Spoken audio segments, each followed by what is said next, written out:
Best friend two এই নাটকটি আপনারা সম্পূর্ণ দেখবেন। এই নাটকটি অনেক সুন্দর করেছে। এই নাটকটি আসলে বোঝানো হয়েছে একটা মেয়ে একটা ছেলের মধ্যে কি সম্পর্ক হয়। আসলে একটা মেয়ে ছেলের লগে কোনো বন্ধুত্ব সম্পর্ক হতে পারে না। এই নাটকটিতে আসলে বোঝানো হয়েছে বেস্ট ফ্রেন্ড বলে শুধু নামই বেস্ট ফ্রেন্ড, কিন্তু আসলে শুধু বেস্ট ফ্রেন্ড না।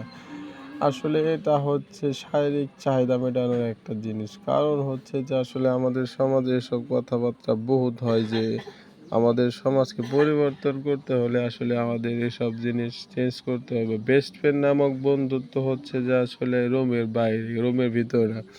এই নাটকটাতে আসলে ওইটাই বোঝানো হয়েছে। বেস্ট ফ্রেন্ড শুধু আমরা বলছি যে সে আমার বেস্ট ফ্রেন্ড অমুক তমুক, কিন্তু আসলে না। একটা ছেলে একটা মেয়ে কখনো একটা বেস্ট ফ্রেন্ড হতে পারে না। এই নাটকেও আসলে এটা বোঝানো হয়েছে।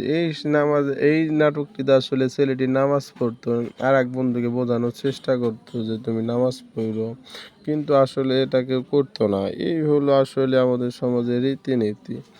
আমাদের সমাজকে পরিবর্তন করতে হইবে। পরিবর্তন না করতে পারলে আসলে আমরা কিছু করতে পারবো না। এই বন্ধুর কাছে বন্ধু বেস্ট ফ্রেন্ড, এই বন্ধুর কাছে আসছিল চাকরির জন্য, কিন্তু আসলে নিজের বন্ধুই নিজেকে চাকরি দেওয়া হয় না। এই হলো আসলে আমাদের দেশের বন্ধুত্বের পরিচয়। কারণ হচ্ছে যে আমরা শুধু মুখেই বলি বেস্ট ফ্রেন্ড, কিন্তু আসলে কাজে কোনোটাই না। কারণ হচ্ছে এই নাটকটিতে আসলে এই বন্ধু আসছিল তার কাছে চাকরি নেওয়ার জন্য, যে বন্ধুর কাছে আইছি যে আমার বেস্ট ফ্রেন্ড, কিন্তু আসলে তা না।